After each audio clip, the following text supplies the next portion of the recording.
welcome to the another session of the online class.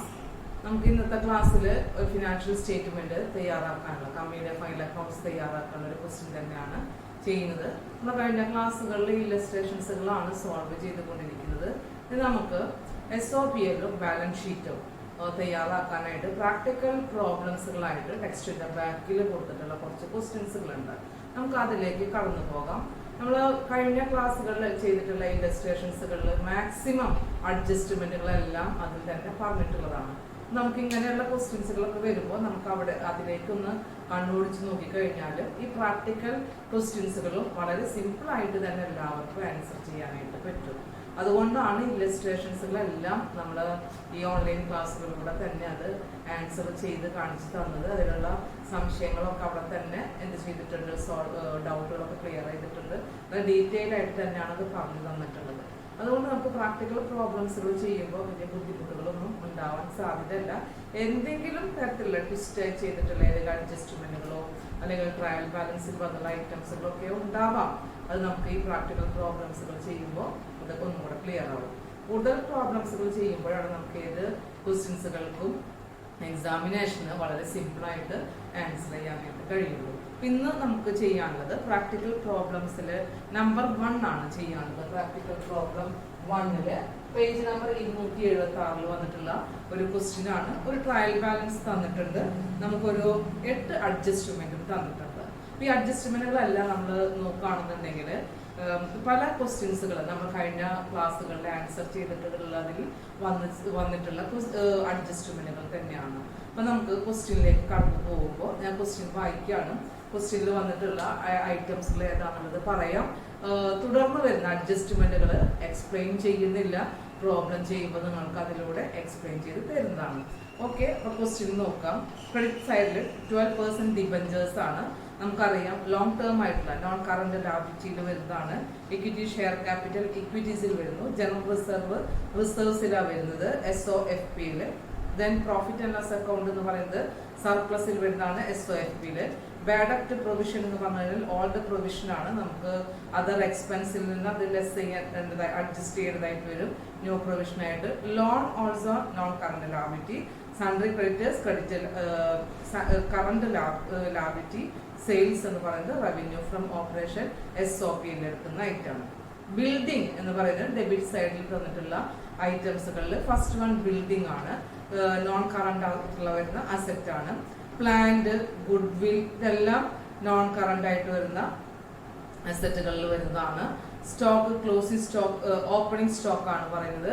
Change in ഇൻവെന്ററിയിൽ SOPL എടുക്കുന്ന ഐറ്റാണ്. Sundry debtors എന്ന് പറയുന്നതും SOPL എടുക്കുന്ന sundry debtors നമ്മൾ current ആയിട്ടുള്ള അസറ്റിൽ എടുക്കും SOFPയിൽ.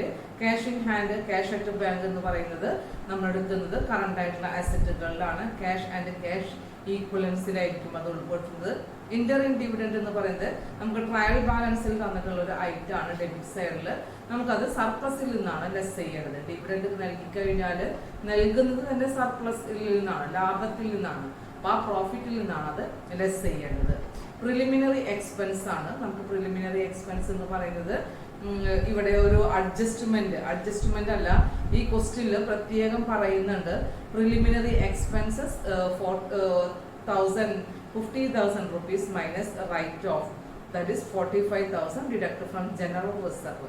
നമ്മൾ ഇതുവരെ നോൺ കറന്റ് ആയിട്ടുള്ള ഒരു അസറ്റ് ആയിട്ടാണ് പ്രിലിമിനറി എക്സ്പെൻസിനെ ഡീൽ ചെയ്തിരുന്നത്. കഴിഞ്ഞ ക്വസ്റ്റ്യൻസിലെല്ലാം ട്രീറ്റ് ചെയ്തിട്ടുള്ളത് അങ്ങനെയാണ്. പക്ഷേ ഈ ക്വസ്റ്റ്യനിൽ ഒരു ഹിന്റ് ആയിട്ട് അവിടെ പറയുന്നത് കൊണ്ട് നമുക്ക് ഈ പ്രിലിമിനറി എക്സ്പെൻസസ് എന്ന് പറയുന്നതിനെ നോൺ കറന്റ് അസറ്റിൽ എടുക്കാതെ ജനറൽ റിസർവിൽ നിന്ന് ഡിഡക്ട് ചെയ്യുന്നതായിട്ട് കാണിക്കണം. അങ്ങനെ ചെയ്ത് കഴിഞ്ഞാൽ ഈ ആൻസറിലേക്ക് എത്താനായിട്ട് കഴിയും. പർച്ചേസസ് SOPL എടുക്കുന്ന ഐറ്റാണ്. വേജസ്, സാലറീസ് ഇതെല്ലാം SOPL. എംപ്ലോയി ബെനിഫിറ്റ് എക്സ്പെൻസസ് എന്ന് പറഞ്ഞുകൊണ്ടാണ് എടുക്കേണ്ടത്. ബാഡ് ഡെപ്റ്റ് അതർ എക്സ്പെൻസസിൽ വരുന്ന ഐറ്റാണ്. ഡിബഞ്ചർ ഇൻട്രസ്റ്റ് എന്ന് പറയുന്നത് ഫിനാൻസ് കോസ്റ്റ് ആണ്. ഓക്കെ, അപ്പൊ നമുക്ക് ട്രയൽ ബാലൻസ് ആണ് ക്ലിയർ ആയിട്ടുള്ളത്. ഇനി വരുന്ന ഐറ്റംസുകൾ അഡീഷണൽ ഇൻഫർമേഷൻ ആണ്. ഞാൻ പറഞ്ഞല്ലോ അഡീഷണൽ ഇൻഫർമേഷൻ എല്ലാ ക്ലാസ്സിലും ഞാൻ ഡീറ്റെയിൽ ആയിട്ട് പറഞ്ഞ് നോട്ടൊക്കെ തരാറുള്ളതാണ്. പക്ഷെ അതിന്റെ ആവശ്യം ഇപ്പൊ ഇല്ല, കാരണം കുറെ ക്വസ്റ്റ്യൻസ് നമ്മൾ ആൻസർ ചെയ്താണ്. ഈ ഒരു അഡ്ജസ്റ്റ്മെന്റുകൾ വരുമ്പോൾ, അതായത് അഡ്ജസ്റ്റ്മെന്റുകൾ വരുന്നത് ഡിബഞ്ചർ ഇൻട്രസ്റ്റ് ഔട്ട്സ്റ്റാൻഡിംഗ് വരുന്നുണ്ട്, പ്രിലിമിനറി എക്സ്പെൻസസ് റൈറ്റ് ഓഫ് വരുന്നുണ്ട്, depreciation, provision for bad and doubtful ഡെപ്റ്റ്, that is a new provision, provision for income tax. ഇതൊക്കെ നമുക്ക് എന്ത് ചെയ്യേണ്ടത് എന്നുള്ളത് അറിയാം, നമ്മൾ എങ്ങനെ ട്രീറ്റ് ചെയ്യേണ്ടത് എന്നുള്ളതൊക്കെ നമ്മൾ പഠിച്ചിട്ടുള്ളതാണ്. ഇനി ഒരു കോണ്ടിജന്റ് ലാബിലിറ്റി ആയിട്ട് claim four ₹30,000 four workers compensation എന്ന് പറഞ്ഞുകൊണ്ട് തന്നിട്ടുണ്ട്. അപ്പൊ അങ്ങനെയുള്ളതെല്ലാം നമ്മൾ ബാലൻസ് ഷീറ്റ് പ്രിപ്പയർ ചെയ്തതിന് ശേഷം കോണ്ടിജന്റ് ലാബിലിറ്റി എന്ന് പറഞ്ഞുകൊണ്ട് ഫുട് നോട്ട് ആയിട്ടാണ് കൊടുക്കാറ്. നമ്മളൊരു ക്വസ്റ്റ്യനിൽ അങ്ങനെ ചെയ്തിട്ടുള്ളതാണ്. കോണ്ടിജന്റ് ലാബിലിറ്റിയെ ഫുട് നോട്ട് ആയിട്ട് കാണിക്കണം. പിന്നെ പറയുന്നത് ഇവിടെ കോർപ്പറേറ്റ് ഡിവിഡൻഡ് ടാക്സ് എന്ന് പറയുന്നത് ഇഗ്നോർ ചെയ്യാനാണ്. അതായത് നമ്മൾ ഡിവിഡൻഡ് നൽകുന്നില്ല, ഡിവിഡൻഡ് നൽകുന്നുണ്ടെങ്കിലാണ്, ഇന്ററിം ഡിവിഡൻഡ് ഉണ്ട്, ഫൈനൽ ഡിവിഡൻഡ് നമ്മൾ നൽകുന്നില്ല.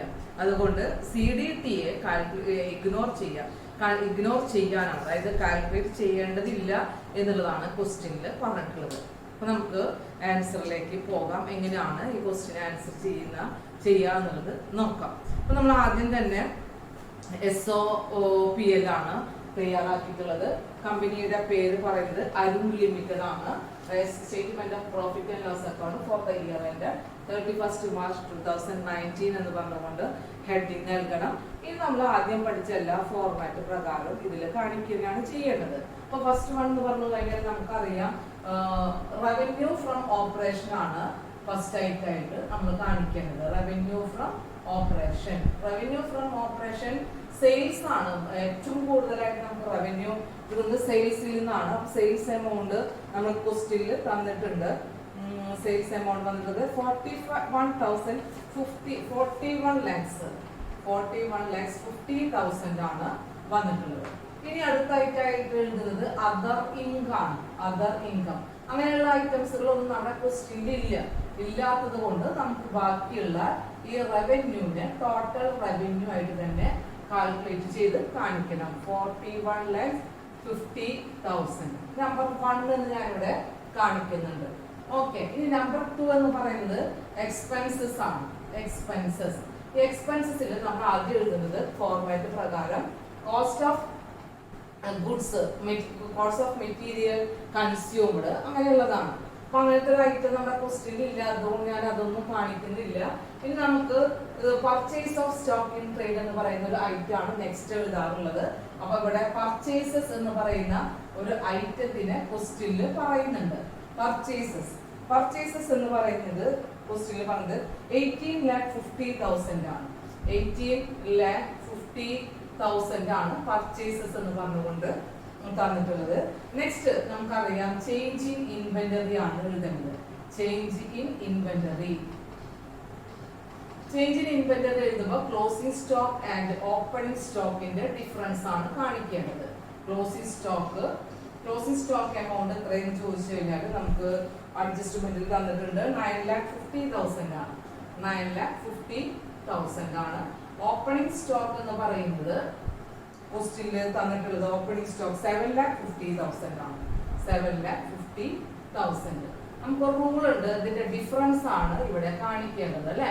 അപ്പൊ ആ ഡിഫറൻസ് കാണിക്കുമ്പോൾ നമ്മൾ ശ്രദ്ധിക്കേണ്ടത് ഓപ്പണിംഗ് സ്റ്റോക്ക് ക്ലോസിംഗ് സ്റ്റോക്കിനേക്കാൾ എത്രയുണ്ട്, അല്ലെങ്കിൽ ക്ലോസിംഗ് സ്റ്റോക്ക് ആണോ ഓപ്പണിംഗ് സ്റ്റോക്ക് ആണോ കൂടുതൽ. അപ്പൊ നമ്മൾ പഠിച്ച റൂൾ പ്രകാരം if the closing stock is more than the opening stock the amount should be shown as A negative.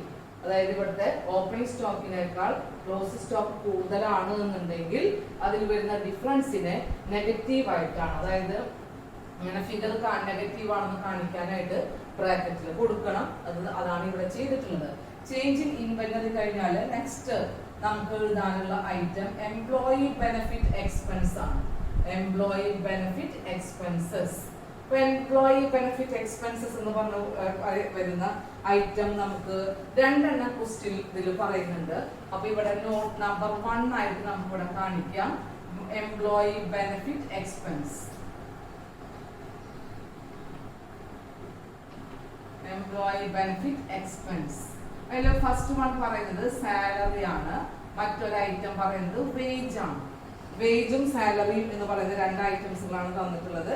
അതിൽ 9,70,000 അതായത് നമുക്ക് വേജസ് എന്ന് പറഞ്ഞാൽ 9,79,800 ആണ്. 9,79,800. അതേസമയം സാലറി 2,70,600 ആണ്. ഇതിന്റെ ടോട്ടൽ ആയിരിക്കണം നമുക്ക് എംപ്ലോയി ബെനിഫിറ്റ് എക്സ്പെൻസിൽ എഴുതേണ്ടത്. ഇതിന്റെ ടോട്ടൽ വരുമ്പോൾ നമുക്കറിയാം 12,50,400 ആണ് വരിക.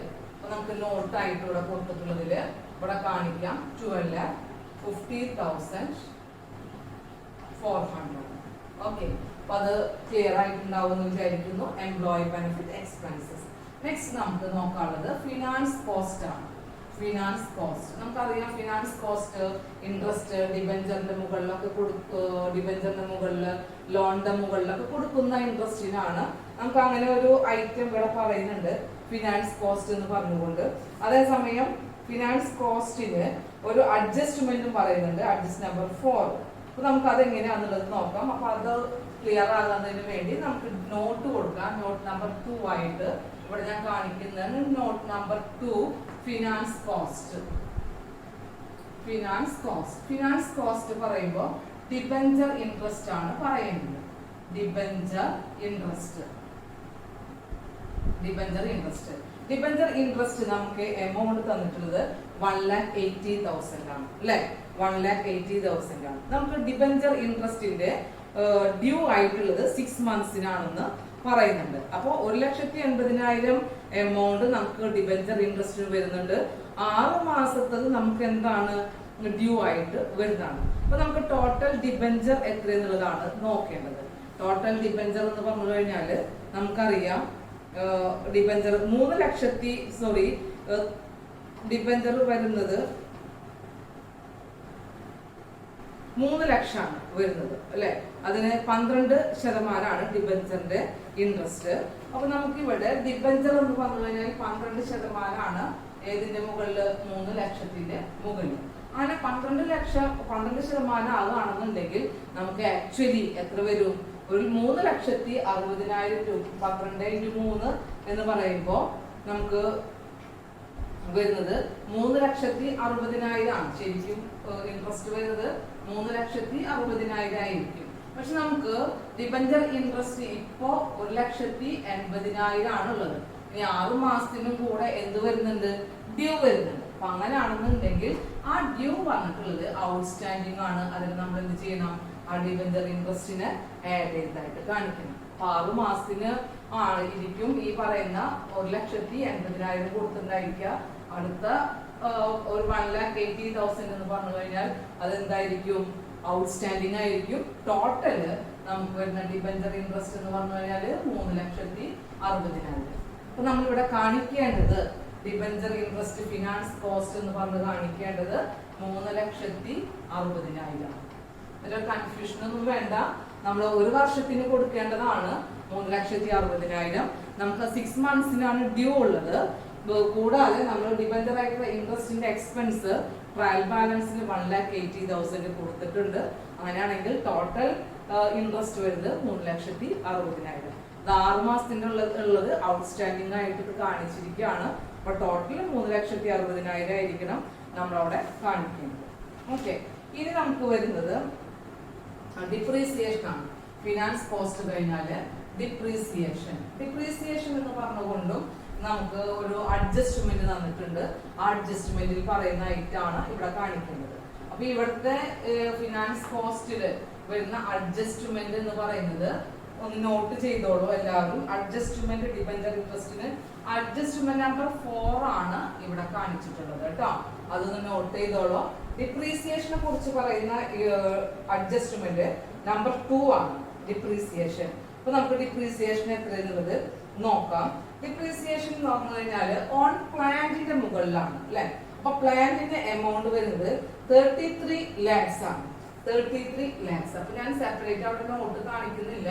33 lakhsന്റെ 15% ആണ് ഡിപ്രീസിയേഷൻ എന്ന് പറയുന്നത്. അപ്പൊ 33 lakhsന്റെ ഡിപ്രീസിയേഷൻ കാൽക്കുലേറ്റ് ചെയ്യുമ്പോൾ നമുക്ക് ഏകദേശം 4,95,000 വരും. അപ്പൊ 4,95,000 ആണ് ഡിപ്രീസിയേഷൻ ഓൺ പ്ലാന്റ് വരുന്നത്. അതിന്റെ എമൗണ്ട് 33 lakhs ആണ്. 15% കാൽക്കുലേറ്റ് ചെയ്യുമ്പോൾ നമുക്ക് 4,95,000 കിട്ടും. ഇത് നോട്ടായിട്ട് കൊടുക്കണമെന്നുണ്ടെങ്കിൽ നോട്ട് 3 എന്ന് പറഞ്ഞുകൊണ്ട് കാണിക്കാം. ഞാൻ റൈറ്റ് ഉള്ളത് കൊണ്ട് ഇവിടെ തന്നെ കാണിച്ചു എന്നേ ഉള്ളൂ. ഇപ്പൊ ഡിപ്രീസിയേഷൻ കഴിഞ്ഞാൽ നെക്സ്റ്റ് എന്ന് പറയുന്നത് അതർ എക്സ്പെൻസ് ആണ്. അതർ എക്സ്പെൻസസ് ആണ്. അപ്പൊ അതർ എക്സ്പെൻസസിൽ നമുക്ക് ചില ഐറ്റംസുകളൊക്കെ ഉണ്ട്. അപ്പൊ ഐറ്റംസുകളൊക്കെ നോക്കിയിട്ട് വേണം അതർ എക്സ്പെൻസുകൾ എടുക്കാനായിട്ട്. അപ്പൊ അതർ എക്സ്പെൻസിൽ വരുന്ന ഐറ്റംസുകൾ ഒന്ന് നമുക്ക് ബാഡ് ഡെപ്റ്റ് ഒരു അതർ എക്സ്പെൻസിൽ വരുന്ന ഐറ്റം ആണ്. അതുപോലെ തന്നെ പ്രിലിമിനറി എക്സ്പെൻസ് റൈറ്റ് ഓഫ് ചെയ്യാനായിട്ട് പറയുന്നുണ്ട്. കൂടാതെ നമുക്ക് provision for bad and doubtful ഡെപ്സുകൾ ഉണ്ട്. അപ്പൊ അതൊക്കെ നോക്കിയിട്ട് വേണം നമുക്ക് എന്ത് ചെയ്യാനായിട്ട് അതർ എക്സ്പെൻസ് എടുക്കാനായിട്ട്. അപ്പോൾ നമുക്കത് കാണിക്കാനായിട്ട് നോട്ട് നമ്പർ 3 എന്ന് പറഞ്ഞുകൊണ്ട് കൊടുക്കാം. ഇവിടെ എഴുതുന്നുണ്ട് note number 3 other expenses. Other എക്സ്പെൻസിൽ നമ്മുടെ ക്വസ്റ്റ്യൻ അനുസരിച്ചുകൊണ്ട് നമുക്ക് എടുക്കാവുന്ന ഒരു ഐറ്റം ബാഡ് ഡെപ്റ്റ് നമ്മൾ അതർ എക്സ്പെൻസിൽ എടുക്കുന്നതാണ്. ബാഡ് ഡെപ്റ്റ്സ് എമൗണ്ട് പറയുന്നത് ബാഡ് ഡെപ്റ്റ് എന്ന് പറഞ്ഞത് 21,100 ബാഡ് ഡെപ്റ്റ് വരുന്നത്. ഇനി ഒരു ഐറ്റം എന്ന് പറഞ്ഞു കഴിഞ്ഞാൽ adjust number 3 write off preliminary expenses ₹5,000 പറയുന്നുണ്ട്. നമുക്ക് പ്രിലിമിനറി എക്സ്പെൻസ് റൈറ്റ് ഓഫ് ചെയ്യുന്നുണ്ടെങ്കിൽ നമ്മൾ അത് എടുക്കേണ്ടത് എവിടെ നമ്മൾ പഠിച്ചിട്ടുണ്ട് അതർ എക്സ്പെൻസിലാണ്. അപ്പൊ ഞാൻ ഇവിടെ കാണിക്കുന്നുണ്ട് പ്രിലിമിനറി എക്സ്പെൻസ് റൈറ്റ് ഓഫ് ചെയ്യാൻ പറഞ്ഞിട്ടുള്ളത് ക്വസ്റ്റ്യനിൽ 5,000 ആണ്. ഇനി നമുക്ക് ചെയ്യാനുള്ളത് ഒരൈറ്റം കാണിക്കുന്നത് provision for bad and doubtful ഡെപ്റ്റ് ആണ്. Provision for bad and doubtful ഡെപ്റ്റ്. അപ്പൊ provision for bad and doubtful ഡെപ്റ്റ് നമ്മൾ നോക്കുമ്പോൾ ഒരു ന്യൂ പ്രൊവിഷൻ ബാഡ് ആൻഡ് ഡെപ്റ്റിന് തരുന്നുണ്ട്, ഒരു ഓൾഡ് പ്രൊവിഷനും തന്നിട്ടുണ്ട്. ന്യൂ പ്രൊവിഷൻ എന്ന് പറഞ്ഞു കഴിഞ്ഞാൽ 5th അഡ്ജസ്റ്റ്മെന്റിലാണ് പറയുന്നത് പ്രൊവിഷൻ ഫോർ ഡൗട്ട്ഫുൾ ഡെപ്റ്റ് ടു ബി മെയിൻറ്റെയിൻ അറ്റ് 5%. അതായത് 5% ഡെപ്റ്റേഴ്സിന്റെ മുകളിൽ പ്രൊവിഷൻ മെയിൻറ്റെയിൻ ചെയ്തിരിക്കണം. അപ്പോൾ നമ്മളാക്കുന്നത് ഒരു ന്യൂ പ്രൊവിഷൻ ആണ്. കൂടാതെ ബാഡ് ഡെപ്റ്റ് പ്രൊവിഷൻ എന്ന് പറഞ്ഞുകൊണ്ട് ട്രയൽ ബാലൻസിന്റെ ക്രെഡിറ്റ് സൈഡിലും കാണിക്കുന്നുണ്ട്, അത് ഓൾഡ് പ്രൊവിഷൻ ആണ്. അപ്പൊ നമുക്ക് ന്യൂ പ്രൊവിഷൻ ആണോ ഓൾഡ് പ്രൊവിഷൻ ആണോ കൂടുതൽ എന്നുണ്ടെങ്കിൽ ആ ഡിഫറൻസ്, ഇപ്പൊ ന്യൂ പ്രൊവിഷൻ ആണോ ഓൾഡിനേക്കാൾ കൂടുതൽ എന്നുണ്ടെങ്കിൽ നമ്മൾ ആ ഡിഫറൻസ് എമൗണ്ട് ആണ് എവിടെ കാണിക്കേണ്ടത് അതർ എക്സ്പെൻസിൽ കാണിക്കേണ്ടത്. അപ്പൊ നമുക്ക് നോക്കാം ന്യൂ പ്രൊവിഷൻ എത്ര എന്നുള്ളത് നോക്കാം. ന്യൂ പ്രൊവിഷൻ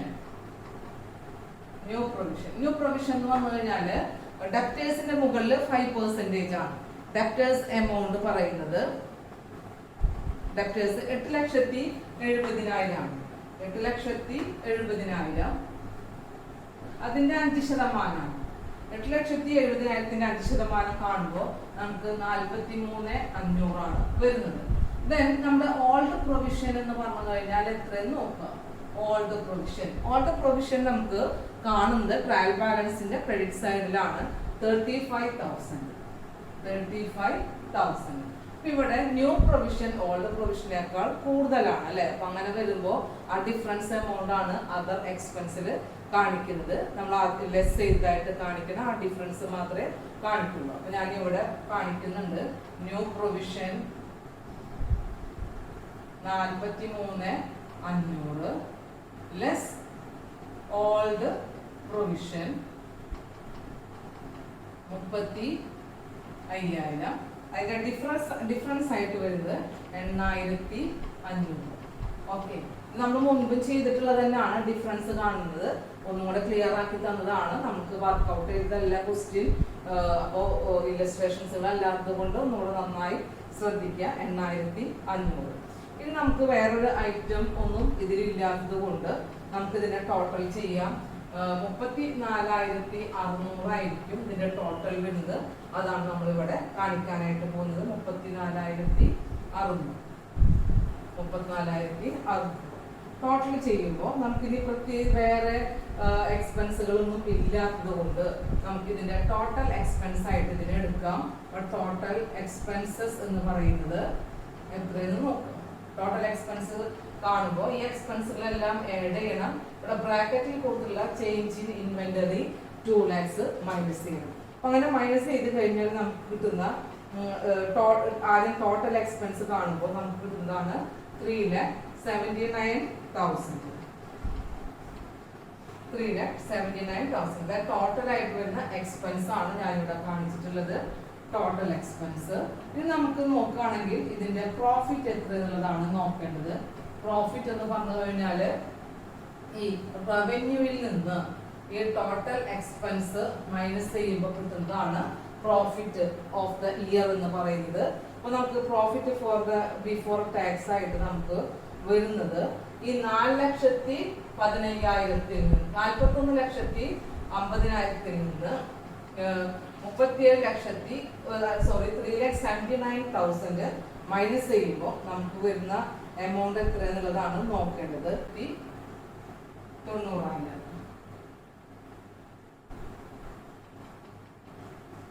ഇതാണ് ടോട്ടൽ എക്സ്പെൻസ് വരുന്നത്. 3,79,000 അല്ല, 37,90,000 ആണ് വരുന്നത്. അതൊന്ന് ശ്രദ്ധിക്കണം. ഇനി നമ്മൾ ഡിഫറൻസ് കാണുമ്പോൾ പ്രോഫിറ്റ് എന്നുള്ളത് നോക്കാം. 41,50,000 നിന്ന് 37,90,000 മൈനസ് ചെയ്യുന്നതാണ് പ്രോഫിറ്റ് എന്ന് പറയുന്നത്. അത് ചെയ്ത് കഴിഞ്ഞാൽ നമുക്ക് കിട്ടുന്നത് 3,60,000 ആണ്. 3,60,000. ഇത് പ്രോഫിറ്റ് എന്ന് പറഞ്ഞു കഴിഞ്ഞാൽ പ്രോഫിറ്റ് ബിഫോർ ടാക്സ് ആണ്. നമുക്ക് ഫോർമാറ്റ് പ്രകാരം അറിയുന്നതാണ്. ഇൻകത്തിൽ നിന്ന് എക്സ്പെൻസ് മൈനസ് ചെയ്ത് കഴിഞ്ഞാൽ കിട്ടുന്ന പ്രോഫിറ്റ് ബിഫോർ ടാക്സ് ആണ്. നമുക്ക് ടാക്സ് എക്സ്പെൻസ് എന്ന് പറയുന്ന ഒരു ഐറ്റം ക്വസ്റ്റ്യനിൽ തന്നിട്ടുണ്ട്. അഡ്ജസ്റ്റ്മെന്റ് നമ്പർ 6 ആണ്. Provision for income tax at the rate of ₹50%. അപ്പൊ നമുക്ക് ഇവിടെ നെക്സ്റ്റ് 4ാമത്തെ പോയിന്റ് ആയിട്ട് പ്രൊവിഷൻ ഫോർ ടാക്സ് എന്ന് പറഞ്ഞുകൊണ്ട് കാണിക്കാം. പ്രൊവിഷൻ ഫോർ ടാക്സ് 50% ആണ്. 50% എന്ന് പറഞ്ഞു കഴിഞ്ഞാല് ഇതിന്റെ നേരെ പകുതിയായിരിക്കും വരുന്നത്. അപ്പൊ നമുക്ക് 1,80,000 ആണ് ഇതിന്റെ 50% എന്ന് പറഞ്ഞു കഴിഞ്ഞാൽ. അപ്പൊ ബാക്കിയായിട്ട് വരുന്ന എമൗണ്ട്, അതായത് 1,80,000 ഒന്നും കൂടെ ചെറുതാക്കി എഴുതി കാണിക്കാം. 1,80,000 ആണ് നമുക്ക് ടാക്സ് എക്സ്പെൻസ് വരുന്നത്. അങ്ങനെയാണെങ്കിൽ ബാക്കി വരുന്ന എമൗണ്ട് ആണ് പ്രോഫിറ്റ് ആഫ്റ്റർ ടാക്സ് എന്ന് പറയുന്നത്. പ്രോഫിറ്റ് ആഫ്റ്റർ ടാക്സ് ഇതാണ് നമ്മുടെ ആൻസർ വരുന്നത്. ഓക്കെ, പ്രോഫിറ്റ് ആഫ്റ്റർ ടാക്സ് എന്ന് പറഞ്ഞുകൊണ്ട് നമ്മുടെ ടെക്സ്റ്റ് ബുക്കിലും 1,80,000 കൊടുത്തിട്ടുണ്ട്. ഇങ്ങനെയാണ് ഇത് കണ്ടുപിടിക്കേണ്ടത്. വലിയ അഡ്ജസ്റ്റ്മെന്റുകൾ ഒന്നും ഇതിൽ പറയുന്നില്ല. അഡ്ജസ്റ്റ്മെന്റുകൾ ഉള്ളത് നമ്മൾ നോട്ടിലായിട്ട് കൊടുത്തിട്ടുണ്ട്. ഇനി നമുക്ക് അടുത്തതായിട്ട് നോക്കേണ്ടത് ഇതിന്റെ SOFP എങ്ങനെയാണ് തയ്യാറാക്കേണ്ടത് എന്നുള്ളതാണ്. അപ്പൊ അതിലേക്ക് പോകാം. നമുക്ക് ബാലൻസ് ഷീറ്റ് എങ്ങനെയാണ് ചെയ്യുന്നത് നോക്കാം. അതിൽ ഫസ്റ്റ് ആയിട്ട് നമുക്ക് കൊടുക്കേണ്ടത് അസെറ്റ് ആണ്. അസെറ്റ്സിൽ തന്നെ നമുക്ക് ഫസ്റ്റ് വൺ പറയുന്നത് നോൺ കറന്റ് അസെറ്റ് ആണ്. Non current assets. Non current അസെറ്റ്സിൽ നമ്മൾ ആദ്യം കാണിക്കേണ്ടത് പ്രോപ്പർട്ടി പ്ലാന്റ് ആൻഡ് എക്യുപ്മെന്റ് ആണ്. പ്രോപ്പർട്ടി പ്ലാന്റ് ആൻഡ് എക്യുപ്മെന്റ് ആണ്. അപ്പൊ ഈ പ്രോപ്പർട്ടി പ്ലാന്റ് ആൻഡ് എക്യുപ്മെന്റിന് പകരം നമുക്കതിൽ ലാൻഡ്, ബിൽഡിംഗ്, പ്ലാന്റ് അങ്ങനെയുള്ള ഐറ്റംസുകളൊക്കെയാണ് തന്നിട്ടുള്ളത്. അപ്പൊ നമുക്ക് അങ്ങനെയുള്ള ഒരു ഐറ്റം ബിൽഡിംഗ് തന്നിട്ടുണ്ട്, പ്ലാന്റും തന്നിട്ടുണ്ട്. അപ്പൊ അതിൽ പ്ലാന്റിന് മാത്രം നമുക്ക് ഡിപ്രീസിയേഷൻ ഉള്ളൂ, ലാൻഡിന് ബിൽഡിങ്ങിന് ഡിപ്രീസിയേഷൻ ഇല്ല. അപ്പൊ അത് ഒരു നോട്ടായിട്ട് നമുക്ക് കൊടുക്കാൻ വേണമെങ്കിൽ നോട്ട് നമ്പർ 1 ആയിട്ട് തന്നെ ഇവിടെ കാണിക്കാം. അപ്പൊ ഇവിടെ property plant and equipment, plant and equipment, അതില് ബിൽഡിംഗ് പറയുന്നുണ്ട്. ബിൽഡിംഗ് എമൗണ്ട് പറയുന്നത് 30,72,000 ആണ്. 30,72,000. നെക്സ്റ്റ് ആയിട്ട് എന്താന്ന് പറഞ്ഞാല് പ്ലാന്റ് ആണ്. പ്ലാന്റ് എമൗണ്ട് വരുന്നത് 33 lakhs ആണ്. വിന്നർ കോളത്തിൽ കാണിക്കുക. Less depreciation. ഡിപ്രീസിയേഷൻ വരുന്നത് നമുക്ക് 15% ആണ്. 33,000 ആയിരിക്കും അതിന് വരുന്നത്. 33,000 മൈനസ് ചെയ്ത് കഴിഞ്ഞാൽ നെറ്റ് എമൗണ്ട് ആയിട്ട് നമുക്ക് കിട്ടുന്നത് 2,80,000 അല്ലെ 28,05,000 ആണ്. 28,05,000 ആയിരിക്കും വരുന്നത്. അപ്പൊ ടോട്ടൽ നമുക്ക് വരുന്ന പ്രോപ്പർട്ടി പ്ലാന്റ് ആൻഡ് എക്യുപ്മെന്റ് എന്ന് പറഞ്ഞു കഴിഞ്ഞാൽ ഇത്രയാണ്. 58,60,000 77,000. 58,77,000 ആണ്. അപ്പൊ നെറ്റ് എമൗണ്ട് ഇവിടെ നമുക്ക് കാണിക്കാം 58,77,000. Okay, next item property plant and എക്യുപ്മെന്റില് വേറെ നമുക്ക് ഐറ്റംസുകളായിട്ട് ഗുഡ്വിൽ എന്ന് പറയുന്ന ഒരു ഐറ്റം ഉണ്ട്. നമുക്ക് ഇൻടേഞ്ചിബിൾ ആയിട്ടുള്ള ഐറ്റം ആയിട്ട് അതിൽ കാണിക്കാം. ഇൻടേഞ്ചിബിൾ അസറ്റ് അല്ല ഗുഡ്വിൽ ആണ്. ഗുഡ്വിൽ എമൗണ്ട് നമുക്ക് ക്വസ്റ്റ്യനിൽ തന്നിട്ടുള്ളത് 2,50,000 ആണ്. 2,50,000 എമൗണ്ട് ഉണ്ട്. ഇനി നമുക്ക് വേറെയുള്ള ബയോളജിക്കൽ അസറ്റ്, ഇൻവെസ്റ്റ്മെന്റ് അങ്ങനെയുള്ള അസറ്റുകളൊന്നും ഇതിൽ കാണുന്നില്ല. അതർ നോൺ കറന്റ് ആയിട്ടുള്ള ഒരു അസറ്റ് നമുക്ക് ഇതിൽ കാണാം, പ്രിലിമിനറി എക്സ്പെൻസസ് എന്ന് പറഞ്ഞുകൊണ്ട്. പക്ഷെ നമ്മളത് ഇവിടെ എടുക്കുന്നില്ല, കാരണം നമ്മുടെ ഈ ക്വസ്റ്റ്യന്റെ ആൻസറിന്റെ അവിടെ തന്നെ ടെക്സ്റ്റ് ബുക്കിൽ പറയുന്നുണ്ട് ജനറൽ റിസർവിൽ നിന്നാണ് ഡിഡക്ട് ചെയ്തിട്ടുള്ളത്. അതുകൊണ്ട് ഇവിടെ നോൺ കറന്റ് ആയിട്ടുള്ള അസറ്റ് ആയിട്ട് സാധാരണ നമ്മൾ പ്രിലിമിനറി എക്സ്പെൻസ് ഉണ്ടെങ്കിൽ എടുക്കാറുള്ളതാണ്. ഇവിടെ അത് എടുക്കാത്തതിന് കാരണം ഇങ്ങനെ ഒരു ഹിന്റ് നൽകിയിട്ടുള്ളത് കൊണ്ടാണ്. അപ്പൊ നമുക്ക് നോൺ കറന്റ് ആയിട്ടുള്ള അസറ്റ് എന്ന് പറഞ്ഞു കഴിഞ്ഞാല് അതർ നോൺ കറന്റ് അസറ്റ് ഒന്നും ഇല്ല എന്ന് തന്നെയാണ് കാണിക്കാനായിട്ട് ഉദ്ദേശിക്കുന്നത്. അതർ നോൺ കറന്റ് അസറ്റ്സ് ഇതിൽ ഇല്ല. ഓക്കെ, ഇനി നമുക്ക് കറന്റ് ആയിട്ട് വരുന്ന അസറ്റ് എത്രയെന്നുള്ളത് നോക്കാം. കറന്റ് അസറ്റിൽ നമ്മൾ ആദ്യം കാണിക്കാറുള്ളത് ഇൻവെന്ററീസ് ആണ്. ഇൻവെന്ററി എന്ന് പറഞ്ഞു കഴിഞ്ഞാൽ ക്ലോസ് സ്റ്റോക്ക് ആണ് ഉദ്ദേശിക്കുന്നത്. ക്ലോസ് സ്റ്റോക്ക് എമൗണ്ട് നമുക്ക് തന്നിട്ടുള്ളത് 9,50,000 ആണ്. ഓക്കെ, 9,50,000. ഇനി ഇതിൽ പറയുന്നത് മറ്റൊരു ഐറ്റം ഫിനാൻഷ്യൽ ആയിട്ട് വരുന്ന അസറ്റ് ആണ്. ഫിനാൻഷ്യൽ അസറ്റിൽ തന്നെ നമുക്ക് ട്രേഡ് റിസീവബിൾസ് ആണ്. ട്രേഡ് റിസീവബിൾസ്, അതായത് ഡെപ്റ്റേഴ്സിനെ കുറിച്ചുള്ള ഇൻഫർമേഷൻ ആണ് പറയുന്നത്. ഡെപ്റ്റേഴ്സിന് നമുക്ക് പറയാം റിസീവബിൾസ് എന്ന് പറഞ്ഞു കഴിഞ്ഞാൽ ടോട്ടൽ എത്രയാണ് വരുന്നത്? 8,70,000 ആണ്. 8,70,000 ലെസ് ന്യൂ പ്രൊവിഷൻ പറയുന്നുണ്ട്. ന്യൂ പ്രൊവിഷൻ എന്ന് പറഞ്ഞു കഴിഞ്ഞാല് നമ്മളോട് ക്വസ്റ്റ്യനില് അഡ്ജസ്റ്റ് നമ്പർ 5 പറയുന്നത്. Adjust number 5 new provision. നമ്മൾ ഈ പ്രൊവിഷൻ അതർ എക്സ്പെൻസിൽ SOPL എടുത്തിട്ടുണ്ട്. അത് 5% ആണ് പറയുന്നത്. 8,70,000 5% കാണുമ്പോൾ 43,500 വരും. നെറ്റ് എമൗണ്ട് വരുന്നത് 8,26,500. അപ്പൊ ഈ ട്രേഡ് റിസീവബിൾ ആയിട്ടുള്ള ഫിനാൻഷ്യൽ അസറ്റിൽ കാണിക്കുന്നത് 8,26,500 ആണ്. ഓക്കെ, അപ്പൊ ഫിനാൻഷ്യൽ അസറ്റ് നമുക്ക് കംപ്ലീറ്റ് ആയി. ഇനി വരുന്നത് ക്യാഷ് ആൻഡ് ക്യാഷ് ഈക്വലൻസ് ആണ്.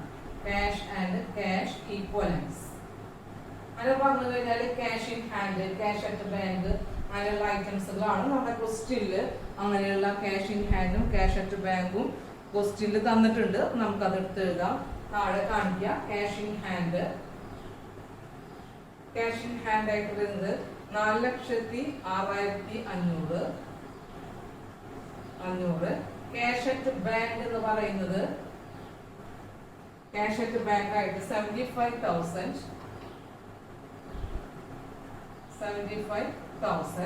ഇനി മറ്റ് ഐറ്റംസുകളൊന്നുമില്ല, അതർ കറന്റ് അസറ്റുകളൊന്നുമില്ല.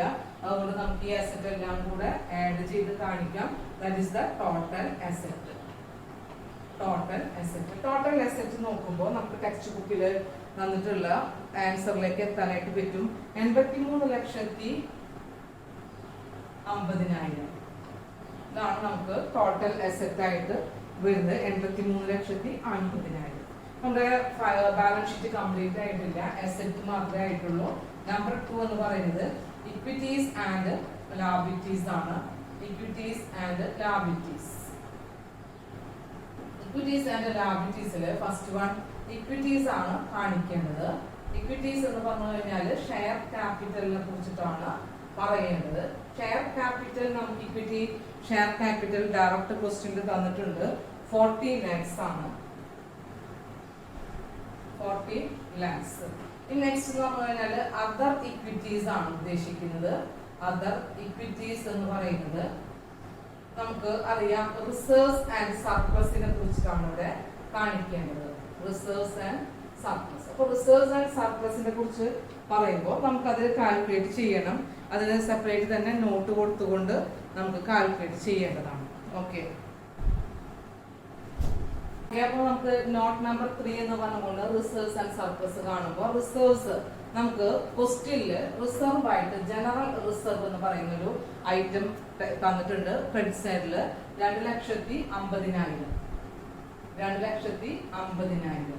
ഓക്കെ, ഇനി നമുക്ക് സാധാരണ റിസർവിലേക്ക് ട്രാൻസ്ഫർ ടു റിസർവ് ഒക്കെ പറയുമ്പോഴാണ് നമ്മൾ ഇതിലേക്ക് എഴുതാറുള്ളത്. ഇവിടുത്തെ ഒരു പ്രത്യേകത എന്ന് പറഞ്ഞു കഴിഞ്ഞാല് പ്രിലിമിനറി എക്സ്പെൻസസ് എന്ന് പറയുന്ന ഒരു ഐറ്റം ഉണ്ട്. ആ പ്രിലിമിനറി എക്സ്പെൻസസിനെ ജനറൽ റിസർവിൽ നിന്നാണ് ലെസ് ചെയ്തിട്ടുള്ളത്. സാധാരണ നമ്മൾ നോൺ കറന്റ് അസറ്റിലാണ് പ്രിലിമിനറി എക്സ്പെൻസ് എടുക്കാറുള്ളത്. പക്ഷേ ഈ ക്വസ്റ്റ്യനിൽ ഹിന്റ് ആയിട്ട് പറയുന്നത് കൊണ്ട് നമുക്ക് ഈ പ്രിലിമിനറി എക്സ്പെൻസിനെ എന്ത് ചെയ്യണം, ഇവിടെ ലെസ് ചെയ്തതായിട്ട് കാണിക്കണം. Less preliminary expense.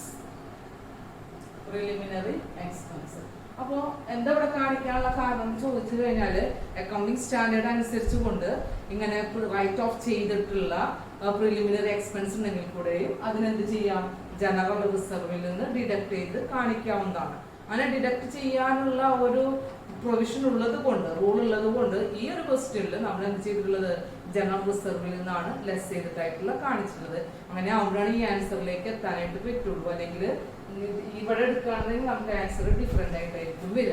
അപ്പൊ ഇവിടെ ജനറൽ പ്രിലിമിനറി എക്സ്പെൻസ് എന്ന് പറഞ്ഞു കഴിഞ്ഞാൽ പ്രിലിമിനറി എക്സ്പെൻസിന്റെ ടോട്ടൽ വരുന്നത് 50,000 ആണ്. നമ്മൾ ഇതിൽ നിന്ന് റൈറ്റ് ഓഫ് ചെയ്യാനായിട്ട് പറഞ്ഞിട്ടുണ്ട്.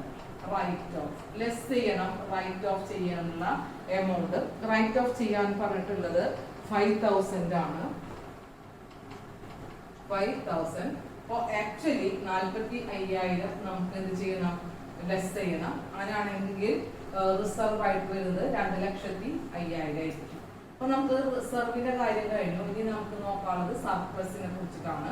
സർപ്ലസ് നമ്മൾ കാൽക്കുലേറ്റ് ചെയ്യുമ്പോൾ നമുക്ക് പ്രീവിയസ് ഇയറിൽ വന്നിട്ടുള്ള പ്രോഫിറ്റ് എത്ര എന്നുള്ളത് നമുക്ക് ക്വസ്റ്റ്യനിൽ തന്നിട്ടുണ്ട്. ക്വസ്റ്റ്യനിൽ തന്നിട്ടുള്ള പ്രീവിയസ് ഇയറിലെ പ്രോഫിറ്റ് 2,62,500 ആണ്. 2,62,500 ആണ് വന്നിട്ടുണ്ട്. ഈ വർഷത്തെ കറണ്ട് ഇയർ ആയിട്ട് വരുന്ന പ്രോഫിറ്റ് ഉണ്ട്. കറണ്ട് ഇയർ പ്രോഫിറ്റ് എന്ന് പറയുന്നത് നമ്മൾ SOPL കാൽക്കുലേറ്റ് ചെയ്തിട്ടുള്ള പ്രോഫിറ്റ് ആണ്. That is 1,80,000. 1,80,000. ഇത് നമുക്ക് ട്രയൽ ബാലൻസിൽ തന്നിട്ടുള്ള പ്രോഫിറ്റ്. ഇത് നമ്മൾ SOPL കാൽക്കുലേറ്റ് ചെയ്തിട്ടുള്ള പ്രോഫിറ്റ്. ടോട്ടൽ ചെയ്യുമ്പോൾ ഇതാണ് നമ്മുടെ ടോട്ടൽ സർപ്ലസ് എന്ന് പറയുന്നത് 4,42,500 വരും. ഓക്കെ, ഈ പ്രോഫിറ്റിൽ നിന്ന് നമ്മൾക്ക് എന്തൊക്കെ ചെയ്യാന്നുള്ളതാണ് പഠിച്ചിട്ടുള്ളത്. റിസർവുകൾ ഉണ്ടെങ്കിൽ റിസർവുകൾ ചെയ്യാൻ ലെസ് ചെയ്യാം. പ്രൊപ്പോസ്ഡ് ഡിവിഡൻഡ് ഉണ്ടെങ്കിൽ ലെസ് ചെയ്യണം. ഇന്ററിം ഡിവിഡൻഡ് ഉണ്ടെങ്കിൽ ലെസ് ചെയ്യണം. അതൊക്കെ ഡിവിഡൻഡുകൾ കൊടുക്കുന്നുണ്ടെങ്കിൽ അവിടെ എന്തും കൂടെ ഉണ്ടായിരിക്കും, CDT കോർപ്പറേറ്റ് ഡിവിഡൻഡ് ടാക്സ് ഉണ്ടായിരിക്കും. അതെല്ലാം ലെസ് ചെയ്ത് വരുന്ന നെറ്റ് ആയിട്ട് വരുന്ന എമൗണ്ട് ആണ് സർപ്ലസ് എന്നതുകൊണ്ട് ഉദ്ദേശിക്കുന്നത്. നമുക്കിവിടെ ഡിവിഡൻഡിനെ കുറിച്ചൊന്നും പറയുന്നില്ല. പക്ഷേ ഒരു ഇന്ററിം ഡിവിഡൻഡ് ഉണ്ട്. കോർപ്പറേറ്റ് ഡിവിഡൻഡ് ടാക്സും ഇഗ്നോർ ചെയ്യണമെന്നാണ് പറയുന്നത്. ആകെ നമുക്ക് ഇവിടെ ചെയ്യാനുള്ളത് എന്തുമാത്രമാണ്, ഇന്ററിം ഡിവിഡൻഡ് മാത്രമാണ്. ഈ സർപ്ലസിൽ നിന്ന് ഇന്ററിം ഡിവിഡൻഡ് നൽകേണ്ടത് കൊണ്ട് ഇന്ററിം ഡിവിഡൻഡിനെ ലെസ് ചെയ്യണം. ഇന്ററിം ഡിവിഡൻഡ് എമൗണ്ട് നമുക്ക് ക്വസ്റ്റ്യന്റെ ട്രയൽ ബാലൻസിനാണ് വന്നിട്ടുള്ളത് 3,92,500. ഓക്കെ, അത് നമുക്ക് ലെസ് ചെയ്യുമ്പോൾ വരുന്ന എമൗണ്ട് 50,000 ആയിരിക്കും. 50,000 നമുക്ക് ആൻസറിലും സർപ്ലസിനെ കുറിച്ച് തന്നിട്ടുണ്ട്. 50,000 ആണ്. അപ്പൊ റിസർവ്സ് ആൻഡ് സർപ്ലസ് എന്ന് പറഞ്ഞു കഴിഞ്ഞാൽ നമുക്ക് ടോട്ടൽ കിട്ടുന്നത് ഇത്രയാണ്.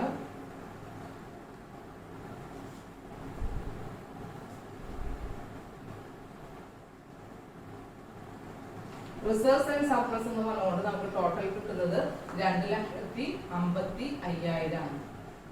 ഓക്കെ, 2,55,000 ആണ് റിസർവ്സ് ആൻഡ് സർപ്ലസ് ആയിട്ട് കിട്ടുന്നത്. ഓക്കെ, അപ്പോൾ റിസർവ്സിന്റെയും സർപ്ലസിന്റെയും കാൽക്കുലേഷൻ കൃത്യമായിട്ട് മനസ്സിലാക്കിയിട്ടുണ്ടായിരിക്കും. നമുക്ക് പ്രത്യേകിച്ചൊന്നും ഇതിൽ ട്വിസ്റ്റ് ചെയ്തിട്ടുള്ളത് പറയുന്നില്ല. ഒരു പ്രിലിമിനറി എക്സ്പെൻസിന്റെ കേസ് മാത്രമേ പറയുന്നുള്ളൂ. അത് ഈ റൂൾ പ്രകാരം ഈ ക്വസ്റ്റ്യനിൽ ഇങ്ങനെ ചെയ്യണമെന്ന് പറഞ്ഞതുകൊണ്ട് നമ്മൾ എടുത്തതെന്ന് മാത്രം. ഇനി നമുക്ക് കാൽക്കുലേറ്റ് ചെയ്യാനുള്ളത് ലാബിലിറ്റീസുകളാണ്. ആ ലാബിലിറ്റീസുകൾ എന്തൊക്കെയാന്നുള്ളത് ആണ് ഇനി പറയുന്നത്. നെക്സ്റ്റ് നമുക്ക് ലാബിലിറ്റീസിനെ കുറിച്ച് പറയുമ്പോൾ നോൺ കറണ്ട് ലാബിലിറ്റി ആയിട്ടാണ് ആദ്യം കാണിക്കേണ്ടത്. അത് നമുക്ക് ലോങ് ടേം ആയിട്ടുള്ള ലോൺസ്, അഡ്വാൻസുകൾ, ബോറോയിങ്സുകൾ ഇതൊക്കെ ഉണ്ടെന്നുണ്ടെങ്കിൽ നോൺ കറണ്ട് ലാബിലിറ്റിയിലാണ് എഴുതേണ്ടത്. നമുക്കിവിടെ അങ്ങനെ ലോൺസിനെ കുറിച്ചും അതുപോലെ തന്നെ ഒരു ഡിബഞ്ചേഴ്സിനെ കുറിച്ചൊക്കെ ഇവിടെ പറയുന്നുണ്ട്. അപ്പൊ അതൊക്കെ നമുക്കിവിടെ കാണിക്കണം. ഇപ്പൊ നോൺ കറണ്ട് ലാബിലിറ്റീസിൽ ആദ്യം തന്നെ ഫിനാൻഷ്യൽ ലാബിലിറ്റി ആയിട്ടാണ് കാണിക്കേണ്ടത്. ഫിനാൻഷ്യൽ ലാബിലിറ്റി നമുക്ക് ഡിബഞ്ചേഴ്സിനെ കുറിച്ചിട്ട് ആദ്യം പറയണം. ഡിബഞ്ചേഴ്സ് പറയുമ്പോൾ നമുക്കറിയാം ഡിബഞ്ചറിന്റെ നോട്ടായിട്ട് നമുക്കിവിടെ കാണിക്കാം. നോട്ട് നമ്പർ 4 ആയിട്ട് കാണിക്കാം. നോട്ട് നമ്പർ 4 ഡിബഞ്ചർ എന്ന് പറയുന്നത് ടോട്ടൽ വരുന്നത് 30 lakhs. ഡിബഞ്ചർ എന്ന് പറയുന്നത് 30 lakhs ആണ്. 30 lakhs. ഓക്കെ, നമുക്ക് ഡിബഞ്ചറിനെ കുറിച്ച് പറയുന്നതിൽ ഒരു ഔട്ട്സ്റ്റാൻഡിങ് പറയുന്നുണ്ട്. ഔട്ട്സ്റ്റാൻഡിങ് ഇൻട്രസ്റ്റ് പറയുന്നുണ്ട്. എത്രയാണ് പറയുന്നത്? 1,80,000 ആണ് പറയുന്നത്. 6 monthsന്റെ ഒരു ഡിബഞ്ചർ ഇൻട്രസ്റ്റ് പറയുന്നുണ്ട് 1,80,000.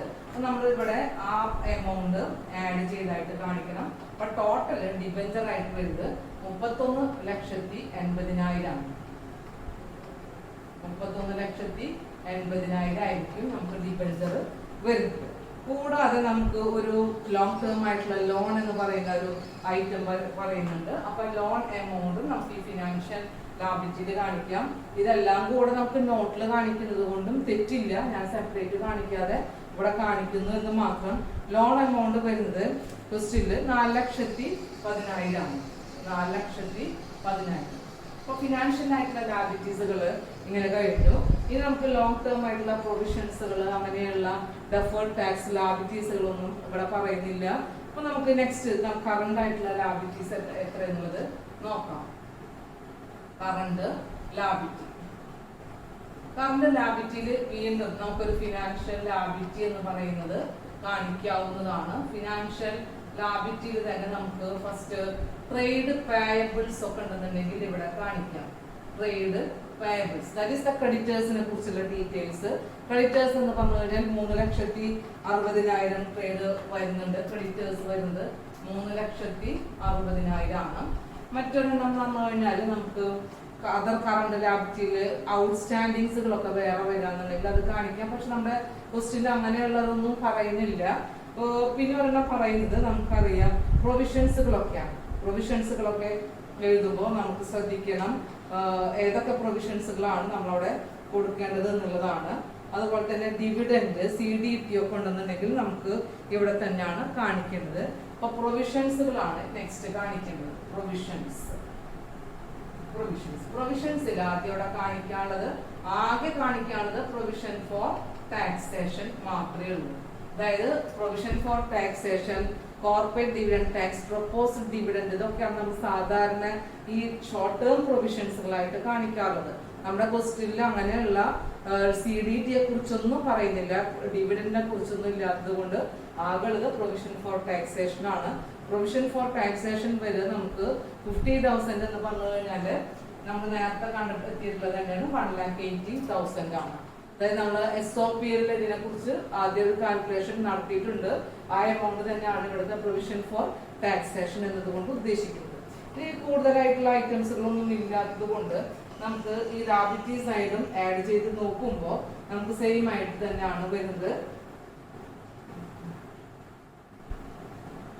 1,80,000 വരുമ്പോൾ നമ്മൾ നേരത്തെ കണ്ടെത്തിയിട്ടുള്ള 83,50,000 ഈ പറയുന്ന ഒരു ആൻസറിലേക്ക് എത്താനായിട്ട് പറ്റും.